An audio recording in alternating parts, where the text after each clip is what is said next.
श्रीमद् भगवत गीता हमारी लाइफ को कैसे बदलती है? इसका जवाब यह है कि गीता हमारी सोच को बदलती है। दुनिया तो वही रहेगी, हमारे गीता ज्ञान को पढ़ने, सुनने और समझने से नहीं बदलेगी। लोग भी वही रहेंगे और जो दुनिया के दस्तूर हैं वो भी वही रहेंगे, लेकिन सब कुछ बदल जाएगा अगर हमारी सोच बदल जाएगी। अगर हम गौर से देखें तो हमारी आधी से ज्यादा सिचुएशंस, जिन्हें हम प्रॉब्लम्स भी कहते हैं, उनकी जड़ में हमारी सोच ही तो है। हमारे थॉट्स में इतनी ताकत होती है कि ये बहुत कुछ बदल सकते हैं। हम क्या करते हैं, कैसे जीते हैं, ये सब कुछ हमारे थॉट से तय होता है। और श्रीमद् भगवत गीता हमें इन्हीं थॉट्स को समझना और उन्हें कंट्रोल करना सिखाती है। ब्रजभूषण जी और पंडित जी के पास कुछ दिनों पहले एक मेल आया था। मेल करने वाले इंसान ने अपना नाम और बाकी डिटेल्स शेयर न करने की परमिशन मांगी थी। इससे पंडित जी ने आइडिया लगाया कि शायद कोई बड़ी हस्ती होगी जो नहीं चाहती कि उसके बारे में किसी को पता चले। ये सोचकर पंडित जी को भी हंसी आ गई थी। इंसान अपने बारे में कितनी सारी खुशफहमियां पाल सकता है। 4 लोग तारीफ कर दे तो भूल जाता है कि वो क्या है। बस जैसा लोग चाहें वैसा बनने के लिए दिलो जान लगा देता है। खुद को बाकी लोगों से बेहतर और ऊपर समझने लगता है और भूल जाता है कि ये सब कुछ दिनों का खेल है। आखिर में ये शरीर, इससे जुड़ी अचीवमेंट्स सब राख हो जानी है। मेल लिखने वाले ने पंडित जी से अपनी एक प्रॉब्लम का सलूशन मांगा था। ये एक्चुअली कोई प्रॉब्लम नहीं थी, बल्कि उसकी एक गलती थी जो अब उसके मन को परेशान कर रही थी। एक गिल्ट था जो उसे दिन रात अंदर ही अंदर खा रहा था। मेल कुछ इस तरह से था। पंडित जी, मैं आपके ब्लॉग के बारे में पिछले हफ्ते तक कुछ भी नहीं जानता था। मेरे पिता हमेशा से गीता ज्ञान पढ़ते और हमें सुनाते भी थे, लेकिन जैसा कि अक्सर होता है, बचपन और जवानी में हम सब एक अलग ही धुन में होते हैं। हम अपनी एक दुनिया में जी रहे होते हैं जिसमें बस कुछ सपने होते हैं और उनके पीछे भागने की एक दौड़ होती है। मैं भी बस मजबूरी में हर शाम अपने पिता के साथ बैठता था। जितनी देर वे हमें गीता ज्ञान या कोई और धार्मिक बातें सुनाते, मैं कुछ और ही सोच रहा होता। तब ना तो इतनी समझ थी, ना ही अंदाजा था कि आगे आने वाली लाइफ कितनी टफ होने वाली है, और तब ये सब काम आने वाला है। मैं बचपन से ही स्पोर्ट्स में बहुत अच्छा था, बहुत मेहनत भी करता था। शुरू में तो मैं लगभग हर स्पोर्ट में पार्टिसिपेट करता था, लेकिन धीरे धीरे मेरा इंटरेस्ट हॉकी में फिक्स हो गया। मेरे फादर मेरे इस इंटरेस्ट को बहुत सपोर्ट करते थे।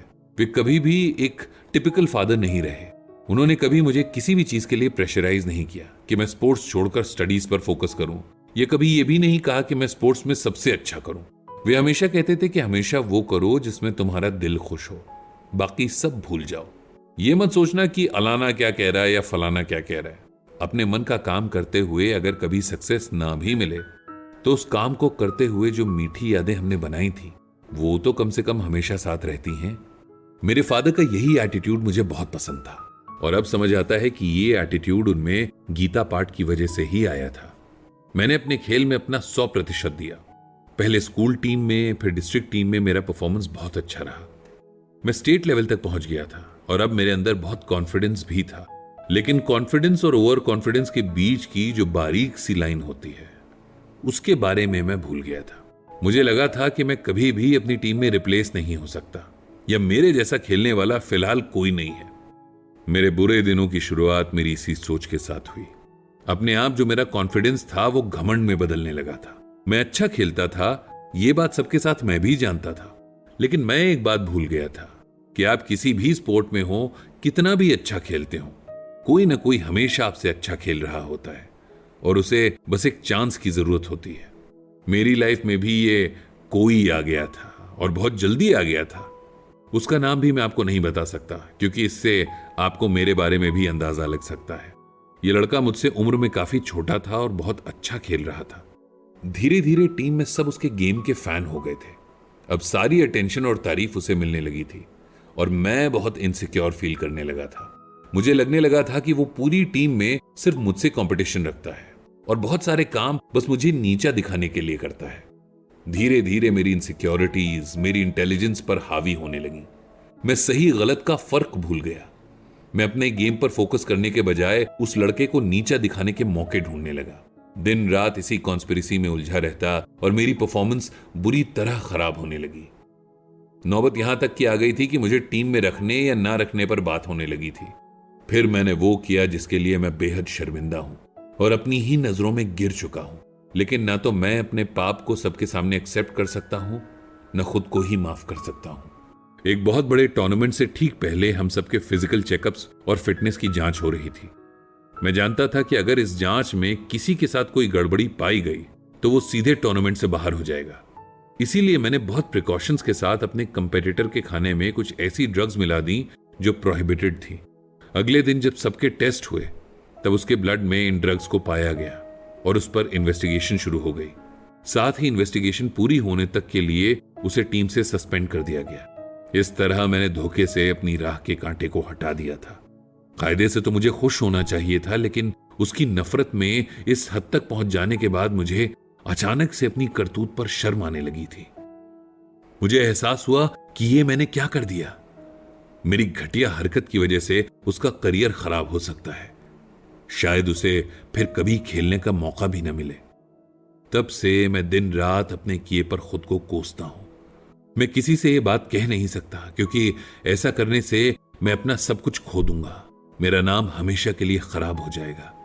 मुझे टीम से निकाल दिया जाएगा और इतने सालों से मेरे गुणगान करने वाले लोग मुझसे नफरत करने लगेंगे।